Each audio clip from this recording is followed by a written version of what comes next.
આજે બિહારમાં વિસાવદરવાળી થઈ હોય તે પ્રકારના સમાચાર મળી રહ્યા છે, કેમ કે વર્ષોથી ભારતીય જનતા પાર્ટી માટે ગઢ સમાન ગણાતી બાંકીપુર વિધાનસભા બેઠક પર જન સ્વરાજ પાર્ટીના નેતા પ્રશાંત કિશોરે અંતે ભવ્ય જીત હાંસલ કરી છે.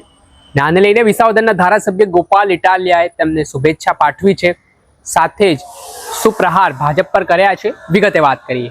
વૈષ્ણવજન તો તેને કહીએ જે પીડ પરાઈ જાનાને રે. દર્શક મિત્રો, નવજીવન ન્યૂઝમાં આપનું સ્વાગત છે. હું છું ફૈઝાન. આજે દેશના અલગ અલગ રાજ્યોમાં પેટા ચૂંટણી યોજાઈ હતી. તેમાં બિહારમાં ભારતીય જનતા પાર્ટીના ગઢમાં પ્રશાંત કિશોરે ગાબડું પાડ્યું છે.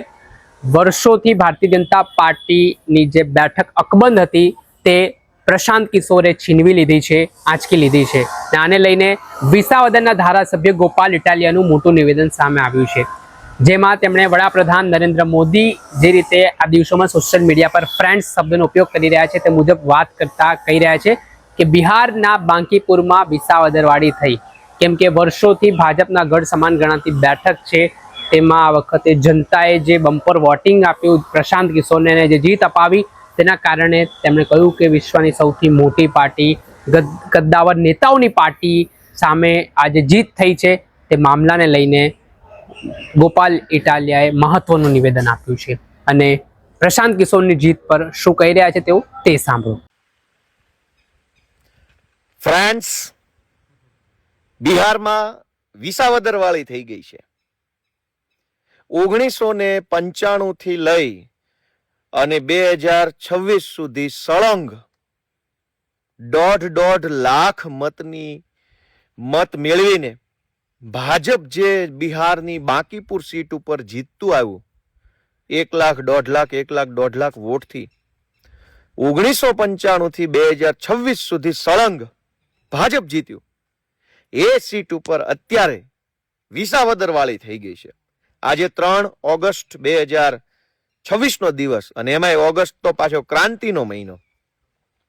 ભાજપ વિશ્વની કહેવાતી સૌથી મોટી પાર્ટી, વિશ્વનું કહેવાતું સૌથી મોટું સંગઠન અને ટેન્ડર બેઝ પાર્ટી કહેવાય. પાછી એના બધા જ કાર્યકર્તાઓ ટેન્ડરના નીતિ નિયમો પ્રમાણે કામ કરતા એકદમ ટેન્ડર બેઝ પાર્ટી. વિશ્વની કહેવાતી સૌથી મોટી ટેન્ડર બેઝ પાર્ટીના રાષ્ટ્રીય અધ્યક્ષ આ બાંકીપુર સીટ ઉપરથી છેલ્લી 4 ટર્મથી, એટલે કે 20 વર્ષથી સળંગ ત્યાં ચૂંટણી જીતતા આવ્યા. પછી હમણાં એમને વિશ્વની કહેવાતી સૌથી મોટી ટેન્ડર બેઝ પાર્ટીના રાષ્ટ્રીય અધ્યક્ષ બનાવ્યા. એટલે એમને ધારાસભ્યમાંથી રાજીનામું અપાવી અને સાંસદ સભ્ય રાજ્યસભાના બનાવ્યા. એટલે સીટ ખાલી પડી અને ખાલી પડેલી સીટ ઉપર પેટા ચૂંટણી આવી.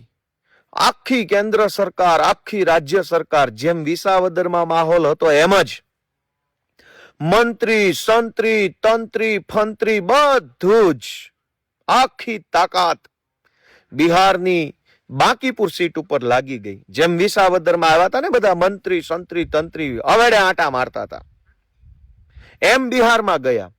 અને ભાજપના રાષ્ટ્રીય અધ્યક્ષ જે સીટ ઉપરથી સળંગ 20 વર્ષ ધારાસભ્ય રહ્યા, એ સીટ અત્યારે ભાજપ હારી ચૂકી છે. એટલે વિશ્વની કહેવાતી સૌથી મોટી પાર્ટીના રાષ્ટ્રીય અધ્યક્ષના ગઢમાં બિહારની જનતાએ ગાભા કાઢી નાખ્યા છે. એ બદલ દેશવાસીઓને હું શુભેચ્છા પાઠવું છું. જૈનજીનું આંદોલન, ધર્મેન્દ્ર પ્રધાનનું રાજીનામું અને બિહારની બાંકીપુર સીટમાં વિશ્વની કહેવાતી સૌથી મોટી પાર્ટીના રાષ્ટ્રીય અધ્યક્ષનું ચૂંટણી હારી જવું, આ 3 ઘટના બતાવે છે કે ભાજપ તારા વળતા પાણી ફિલ્મનું ટ્રેલર લોન્ચ થઈ ચૂક્યું છે. આવનારા દિવસોમાં આખું પિક્ચર દેશની જનતા સમક્ષ આવવાનું છે. દેશવાસીઓને શુભેચ્છા. સત્તાનું અભિમાન કોઈનું ક્યારેય ટક્યું નથી અને ટકશે નહીં. પ્રશાંત કિશોર બિહારની પેટા ચૂંટણી જીતી ચૂક્યા છે. ફ્રાન્સ એને હું શુભેચ્છાઓ પાઠવું છું. અને જેમ આપણા સૌના આદરણીય મોદીજીએ એના બધા જ અભણ લોકોને કીધું કે ભાઈ વિડીયો બનાવવાનો છે.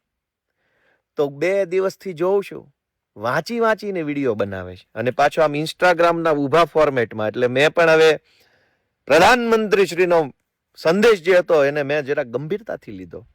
અને ફ્રેન્ડ્સ, આ ઊભો મોબાઈલ મૂકીને સેલ્ફ વિડીયો અમે રેકોર્ડ કર્યો, પણ વાંચીને નહીં, દિલમાંથી બોલીએ, આત્મવિશ્વાસ સાથે બોલીએ ને જે બોલીએ એ સચ્ચાઈ બોલીએ. ભાજપના અનેક મંત્રીઓને ઉપરથી કહેવામાં આવ્યું કે વિડીયો બનાવો, તો મારા બેટા આમ વિડીયો બનાવે.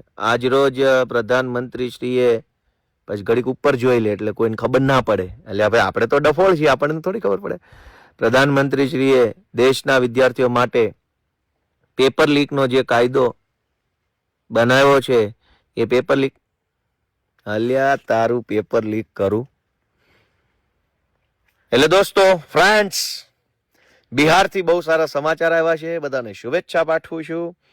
અને આવી જ રીતે ગુજરાતની અંદર પણ જેનજી જાગૃત થાય, ગુજરાતના ખેડૂતો જાગૃત થાય, તો જેમ બિહારમાં 20 વર્ષથી સળંગ ધારાસભ્ય ભાજપના રાષ્ટ્રીય અધ્યક્ષને ધૂળ ચાટતા કરતી હતા બિહારની જનતાએ, એમ ગુજરાતમાં પણ ભૂકા નીકળી જવામાં હવે વાર લાગે એવું નથી. જય જય ગરવી ગુજરાત. જે આપણે સાંભળ્યા હતા વિસાવદરના ધારાસભ્ય ગોપાલ ઇટાલિયા, તેઓ આટલેથી ન અટક્યા. પેપર લીક મુદ્દે જે થોડા સમય પહેલા લોકસભામાં બિલ પસાર થયો અને જે એન્ટી પેપર લીકનો કાયદો લાવવામાં આવ્યો છે, ત્યારે ભાજપના નેતાઓ, સાંસદ સભ્ય તમામ લોકો વિડીયો બનાવીને જે સોશિયલ મીડિયા પર વિડીયો મૂકી રહ્યા છે, તે બાબતે પણ ગોપાલ ઇટાલિયાએ કટાક્ષ કર્યો છે ને તેના કારણે રાજકારણ ગરમાવાની શરૂઆત થઈ છે. દર્શક મિત્રો, આવા જ વિડીયો જોવા માટે તમારી નવજીવન ન્યૂઝ જોતા રહો, લાઈક કરો, વધુમાં વધુ શેર કરો, જેના કારણે નવા નોટિફિકેશનો આપના સુધી પહોંચતા રહે ને નવા અપડેટો આપને મળતા રહે.